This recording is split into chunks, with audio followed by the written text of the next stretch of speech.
네, 안녕하십니까. 김선명 세무사입니다. 이번 시간에는 고유목적 사업준비금 설정 대상 법인에 대해서 간단하게 설명을 드리도록 하겠습니다. 이 부분에 대해서 모르시는 이제 분들이 꽤 많으신 것 같아요. 이게 실질적으로 비영리법인인 경우에 수익 사업을 했을 때 그 수익 사업에서 발생한 이익을 우리 고유 목적에 사용하기 위해서 준비금 설정을 하게 되죠. 그렇게 되면 당연히 그 수익 사업에서의 세금을 이제 그 고유목 사업 준비금에 전입한 금액은 경비 처리가 되는 거고, 결과적으로 그 금액을 차감한 이익에 대해서만 세금을 납부하게 되도록 되어 있습니다. 자, 그런데 이게 고유목적 사업 준비금 설정 대상 법인, 그냥 일반적으로 비영리 법인이면 다 된다라는 생각을 가지신 분들이 꽤 많으시더라고요. 하지만 찾아보시면 그렇지 않다라는 거. 그래서 아마도 요거를 들으시는 분들은 또 해당되시는 분들은 또 등골이 서늘하게 이제 이거 어떡하지, 이런 일이 벌어질 수도 있다라는 거 한번 잘 들어보시고 앞으로 이전 거는 이제 당연히 잘못됐다라고 한다면 수정 신고가 원칙이겠죠. 그 다음에 이제 앞으로는 이제 잘 적용을 하셔야 되니까 잘 보시고 적용하시기 바랍니다. 자, 그러면 내용 들어가 보도록 하겠습니다. 자, 아시다시피 고유목적 사업 준비금 설정 대상 법인 해가지고 법인세법 29조 1항에 나와 있어요. 보시게 되면 비영리 내국법인, 법인으로 보는 단체의 경우에는 대통령령으로 정하는 단체만 해당한다라는 얘기예요.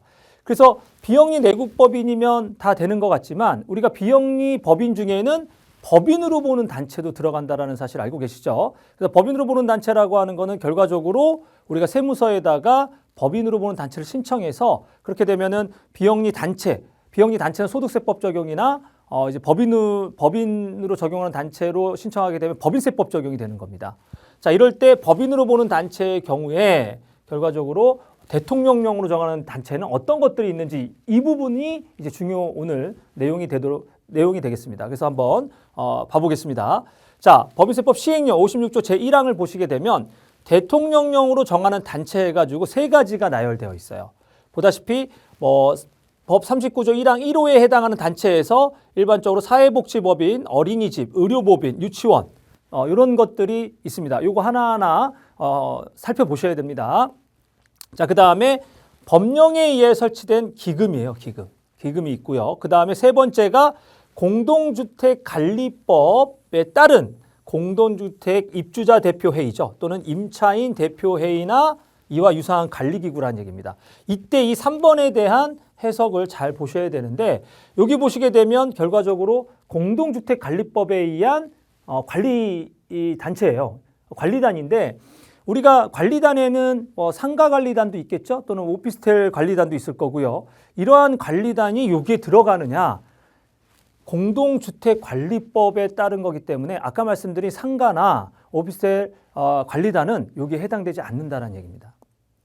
그렇기 때문에 여러분들 아시다시피 상가관리단 같은 경우는 상가는 또 별도로 이제 주차 공간이 있게 되면 그 주차료를 받게 되죠. 이 주차료는 당연히 우리가 부가세 과세 대상이고 수익 사업이에요. 그렇기 때문에 그 수익 사업을 했을 때 거기서 나온 수익을 이걸 고유 목적에 사용하겠다고 해가지고 전입해서 비용 처리 받으신다라고 한다면 그거는 잘못됐다라는 얘기를 드리는 겁니다. 그래서 만약에 상가 관리단이 아닌 아파트 관리단, 아파트 입주자 대표회의 같은 이제 그런 관리단에서 그 아파트 주차장의 사용료, 당연히 수익 사업이에요. 수익 사업이고 그 수익 사업에 대해서는 그 이익이 난 부분에 대해서는 준비금 설정이 가능하지만 상가 관리단, 오피스텔 관리단 이런 데는 안 된다라는 거죠. 그런데 이거를 잘 모르시고 그냥 상가 관리단 다 비영리 법인으로 보는 거 아니냐, 법인으로 보는 단체로서 비영리 법인 아니냐라고 해가지고 모든 수익 사업에 대해서 다 준비금 전입을 하시는데 그게 아니라는 얘기인 거예요. 그리고 또 하나 여러분들 아시다시피 이 준비금 설정하실 때 이익에 대해서 어떻게 되죠? 우리가 주된 영업과 관련된 그 이익은 50%만 전입할 수가 있어요. 그리고 이자나 배당 소득에 대해서는 100% 전입할 할 수 있는 준비금 전입이 되는 거고요. 그런데 그 이익을 전액 전입한다? 이것도 잘못된 거죠. 그래서 아파트 관리단 같은 경우는 주된 수익 사업이 어떤 게 있죠? 아까 말씀드린 주차도 있겠지만 아파트 옥상에 있는 이제 그 통신 기계 임대 수익, 그다음에 뭐 장터 그 장소 제공, 임대 수익 이런 것들이 있겠죠. 이런 것들은 다 수익 사업입니다. 그리고 실제로 예규를 보시게 되면 이렇게 계속 반복적으로 받는 것에 대해서는 당연히 과세 대상이 되는 거고요. 그러니까 그런 부분들을 잘 살펴보시게 됩니다. 부가세 과세 대상이라는 얘기를 드리는 거예요. 계속 반복적인 거는. 자, 그래서 이 부분.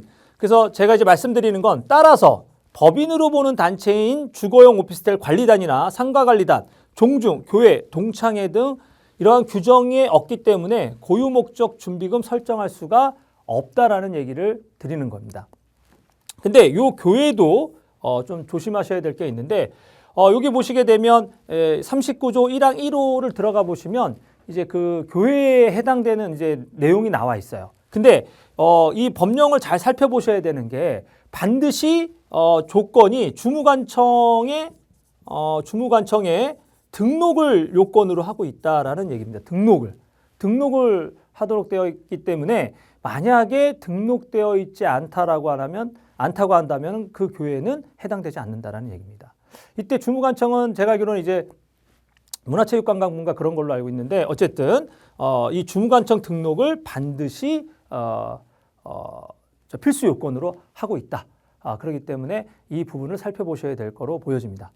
자, 그 다음에 이제 한번 이거에 대한 예규들을 하나하나씩 설명드리고 한번 살펴보고 이제 또 중요한 부분은 다시 한번 말씀드리겠습니다. 자, 여기 한번 참 관련 얘기 볼까요? 보다시피 이런 집합 건물에 적용을 받는 오피스텔 관리단, 그러니까 이러한 이제 오피스텔은 아까 우리 그 법령의 공동주택관리법을 적용을 받아야 되는 거죠. 이거는 오피스텔은 집합 건물 집합 건물 소유 및 관리에 관한 법률에 의한 겁니다. 그렇기 때문에 해당되지 않는다라는 것이 이제 우리가 예규가 나와 있고요. 그 다음에 상가, 오피스텔, 아파트로 구성된 이게 주상복합 건물이죠. 이러한 아파트 부분이 결과적으로는 공동주택 관리법에 의한 거기 때문에 이 아파트 부분에 대한 관리단만 뭘 할 수 있다? 준비금을 설정할 수 있다라는 게 두 번째 예규가 되겠습니다.